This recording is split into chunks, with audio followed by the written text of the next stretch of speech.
പിതാവിനും പുത്രനും പരിശുദ്ധ റൂഹായ്ക്കും സ്തുതിയും. കർത്താവിൽ ഏറ്റവും സ്നേഹമുള്ളവരെയും അതിപരിശുദ്ധമായ ഈ പ്രാർത്ഥനാ നിമിഷത്തിലേക്ക് കർത്താവിൻ്റെ നാമത്തിൽ സ്വാഗതം ചെയ്യുന്നു. വളരെ കുറച്ച് നിമിഷങ്ങൾ നമ്മൾ ഒരുമിച്ച് പ്രാർത്ഥിക്കുന്ന ഈ നാഴികയിൽ ദൈവത്തിൻ്റെ പരിശുദ്ധാത്മാവ് നമ്മുടെ ജീവിതത്തിൽ സ്പർശനം നൽകട്ടെ. യേശു നമ്മുടെ മധ്യേ കടന്നു വന്നിട്ടുണ്ട്. ഇപ്പോൾ ഈ ഹ്രസ്വമായ പ്രാർത്ഥനയിൽ നമ്മുടെ പ്രയാസങ്ങളും വേദനകളും സങ്കടങ്ങളും ആത്മീയമായ ചിന്തകളും കർത്താവിൻ്റെ തിരുസന്നിധിയിൽ നമുക്ക് പകർന്ന് പ്രാർത്ഥിക്കാം. നാം പ്രാർത്ഥിക്കുന്നതിന് മുമ്പ് ചിന്തിക്കാൻ പോകുന്ന വേദഭാഗം, പ്രിയപ്പെട്ടവരെ, എബ്രായ ലേഖനത്തിൽ നിന്നാണ്. എബ്രായ ലേഖനം 13-ാം അധ്യായം 6-ാമത്തെ വാക്യം നമുക്ക് ചേർന്ന് വായിക്കാം. ആകയാൽ കർത്താവ് എനിക്ക് തുണ, ഞാൻ പേടിക്കയില്ല. മനുഷ്യൻ എന്നോട് എന്തു ചെയ്യും എന്ന് ധൈര്യത്തോടെ പറയേണ്ടതിന് നമുക്ക് സംതൃപ്തരായിരിക്കാം. പ്രിയപ്പെട്ടവരെ, ഓരോ മനുഷ്യരും ആഗ്രഹിക്കുന്ന ഏറ്റവും പ്രധാനപ്പെട്ട ജീവിതാനുഭവമാണ് സംതൃപ്തി. സമാധാനവും സന്തോഷവും ആഹ്ലാദവും എല്ലാം നിറഞ്ഞിരിക്കുന്ന തൃപ്തിയുടെ ഒരവസ്ഥ. ലോകത്ത് എവിടെ പോയാലും നമുക്ക് തൃപ്തി ലഭിക്കുന്നില്ല. ലോകത്ത് നമുക്ക് കിട്ടുന്ന എല്ലാ കാര്യങ്ങളും കുറച്ച് കഴിയുമ്പോൾ ഇല്ലാതെയായി പോകുന്നു. എന്നാൽ യേശുവിനോടൊപ്പം ചേർന്നിരുന്ന ജനസമൂഹം 3 നാൾ ഒരുമിച്ച് വചനം കേട്ടപ്പോൾ അവർക്ക് വിശന്നു, അല്ലെങ്കിൽ അവർക്ക് ഭക്ഷണം കൊടുക്കാനായി തമ്പുരാൻ ഒരുങ്ങുമ്പോൾ ആ ഭാഗം പറയുന്നത് അവിടെ ഉണ്ടായിരുന്ന എല്ലാവരും തിന്ന് തൃപ്തരായി എന്നുള്ളതാണ്. യേശുവിൻ്റെ പിന്നാലെ പോയിട്ട് ആരും ജീവിതത്തെക്കുറിച്ച് പരാതി പറഞ്ഞിട്ടില്ല. ഇത് നമുക്ക് ധൈര്യമാണ്. ഇതാണ് നമ്മുടെ ധൈര്യം.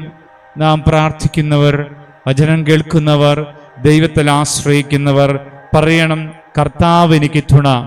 ഞാൻ യേശുവിൽ ആശ്രയിക്കുന്നത് കൊണ്ട്, കർത്താവ് എനിക്ക് തുണയായിരിക്കുന്നത് കൊണ്ട് ഞാൻ പേടിക്കുകയില്ല.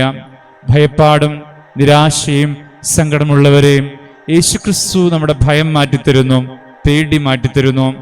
ഈ ലോകത്തുള്ള ഒന്നും പിന്നെ നമ്മെ സ്പർശിക്കുകയില്ല. നീതിയോടും ന്യായത്തോടും കൂടെ മുന്നോട്ട് പോകുവാൻ സർവശക്തനായ ദൈവം നമ്മെ ഓരോരുത്തരെയും ബ്ലസ് ചെയ്യും. അതുകൊണ്ട് യേശുവിൻ്റെ തിരുസന്നിധിയിൽ വിനയത്തോടെ നമ്മെ തന്നെ ഏൽപ്പിച്ച് നമുക്ക് പ്രാർത്ഥിക്കാം. ശിരസ്സുകളെ നമിക്കാം. പിതാവും പുത്രനും പരിശുദ്ധ റൂഹായുമായ കർത്താവേ, ഈ നല്ല സമയത്തിനായിട്ട് ഞങ്ങൾ അങ്ങയെ വാഴ്ത്തുകയാണ്. ഞങ്ങളുടെ ജീവിതം അങ്ങയിൽ പൂർണ്ണമായി ആശ്രയിക്കുവാൻ, അങ്ങയുടെ പാദപീഠത്തിൽ ഇരുന്നു കൊണ്ട് അങ്ങയുടെ മുഖത്തേക്ക് നോക്കി പ്രാർത്ഥിക്കുവാൻ ഞങ്ങളെ ഓരോരുത്തരെയും അങ്ങ് ഒരുക്കിയതിനായി നന്ദി പറയുന്നു. ഞങ്ങൾക്കുള്ളതെല്ലാം യേശുവിൻ്റെ പാദപീഠത്തിൽ ഞങ്ങൾ സമർപ്പിക്കുകയാണ്. നീ ഞങ്ങൾക്ക് തുണയായി വരുന്ന നാഥനാണല്ലോ. ഹാലേലുയാം, ഹാലേലുയാം, ഹാലേലുയാം, ഹാലേലുയാം. ഞങ്ങൾക്ക് ധൈര്യമേകുന്ന ദൈവമേ നിനക്ക് സ്തുതി. സംതൃപ്തി നൽകുന്ന ദൈവമേ നിനക്ക് സ്തുതി. മുമ്പ് അവൻ്റെ രാജ്യവും നീതിയും അന്വേഷിക്കുക, അതോടുകൂടെ എല്ലാം ലഭിക്കുമെന്ന് ഞങ്ങളെ പഠിപ്പിച്ചവനായ നാഥ, നീ ഞങ്ങൾക്ക് അനുകൂലമാണെന്നുള്ള ഉറപ്പോടും ധൈര്യത്തോടും കൂടെ ജീവിക്കുവാൻ ഞങ്ങളെ സഹായിക്കണമേ.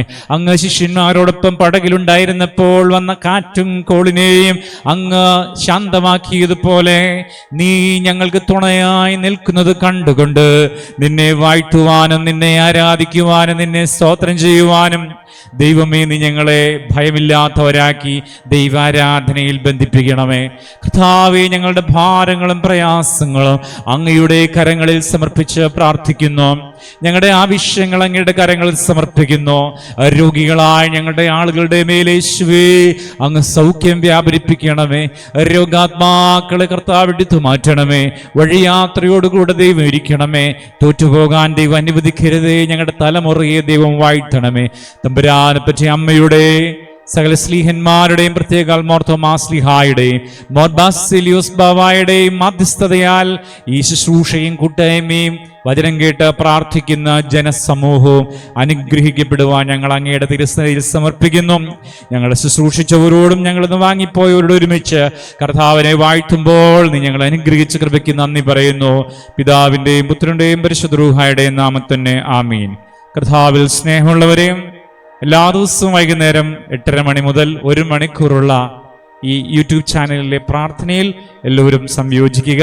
നമുക്ക് ഒരുമിച്ച് പ്രാർത്ഥിക്കാം. ദൈവം നമ്മെ എല്ലാവരെയും സമൃദ്ധമായി അനുഗ്രഹിക്കട്ടെ. ദൈവ തിരുനാമം മാത്രം മഹത്വപ്പെടുമാറാകട്ടെ. ആമേൻ.